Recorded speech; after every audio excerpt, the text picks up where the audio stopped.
Yule alienda yani kwa njia ya heshima sana.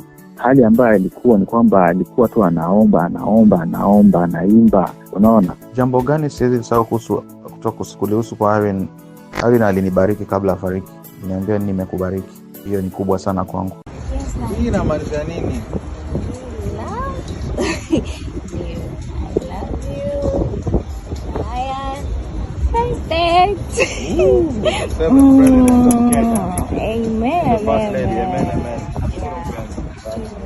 Brian, pole sana. Asante. Utuelezee japo kidogo tu, mlikutana vipi na Irene? Irene tumejuana 2018. Mimi kabla ya mimi mwanzilishi wa tuzo za gospel unaitwa Maranatha Awards.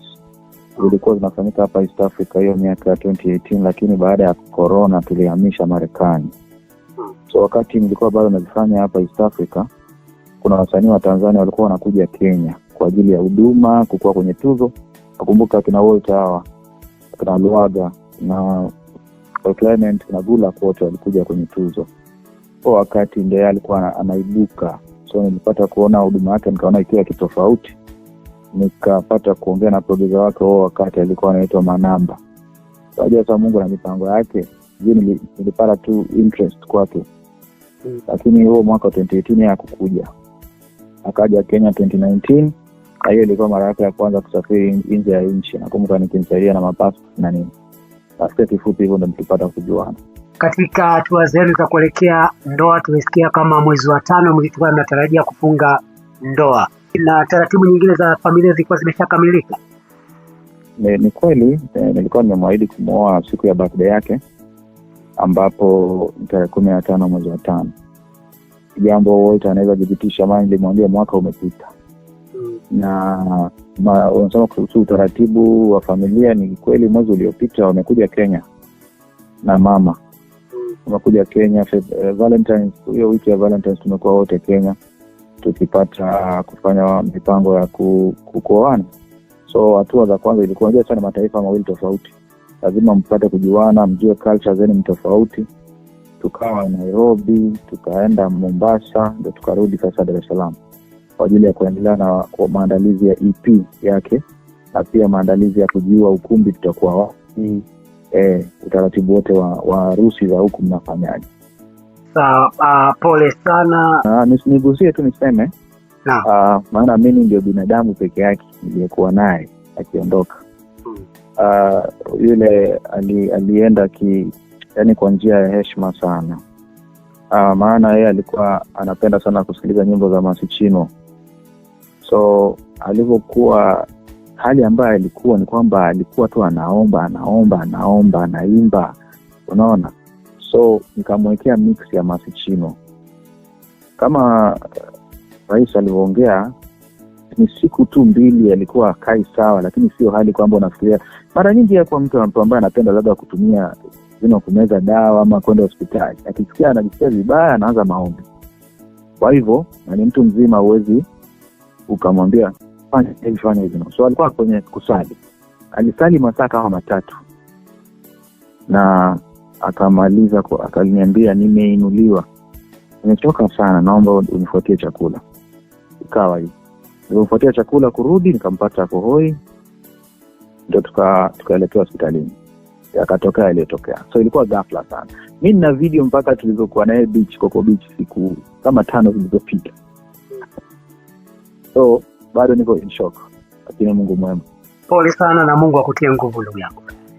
Amen. Hii picha ni special sana. Hii picha tulikuwa Nairobi. Mama akasema, "Hebu unajua sisi mambo yetu mengi tulikuwa tunayafanya private. Hayakuwa mambo ya kujionyesha mitandaoni." Ndio maana mimi hata sina Instagram yangu. Nafikiri sina Instagram account mimi. Na si kwamba sina kazi zangu. Niko kwenye siasa, nina kampuni zangu hizi za tuzo kadhaa, lakini nilikuwa napenda kuishi private. Hata ndio maana nafikiri alikuwa very comfortable na mimi. Maana kuna vitu vingi haviko mitandao, havipo kabisa. Mimi sasa ndio na share. Na tulikuwa tumekaa hivyo, ndio ilikuwa inasaidia huduma yake inaenda mbele. Hii picha ambayo nataka nikuonyeshe, mama alituomba sisi, tulieni hapo basi mkapigwe picha kwa ajili ya maombi kuelekea ndoa yenu. Yeah. Brian, nafahamu unapitia kipindi kigumu kwa sasa, lakini naomba utuelezee tu Irene alikuwa ni mtu wa aina gani hasa? Irene alikuwa mtu mtulivu sana. Mtu mtulivu sana. Na nakumbuka unajua kwa mahusiano magomvi haikosekani. Ugomvi mwingi ulikuwa unatokea upande wangu. Bado kuna siku nikamwambia, hivi wewe ni binadamu ama ni malkia? Alafu nikamwambia, sasa hizi majina za baby kila mtu anaitwa baby. Ngoja nikupe jina special. Na kuita Malkia Malaika. Yes. Malkia Malaika. Nikaanza kumuita hivyo, akaanza kuniambia, really? Unajua alikuwa akipenda kuweka vizungu vyake moja mbili hapo. Lakini juzi nilikuwa namwambia, mbona kizungu chako kimekuwa kizuri? Yaani wewe ngoja nikuenda kufundisha vizuri Kiingereza. Ni mtu mtulivu na alikuwa anapenda sana kufuata neno la Mungu.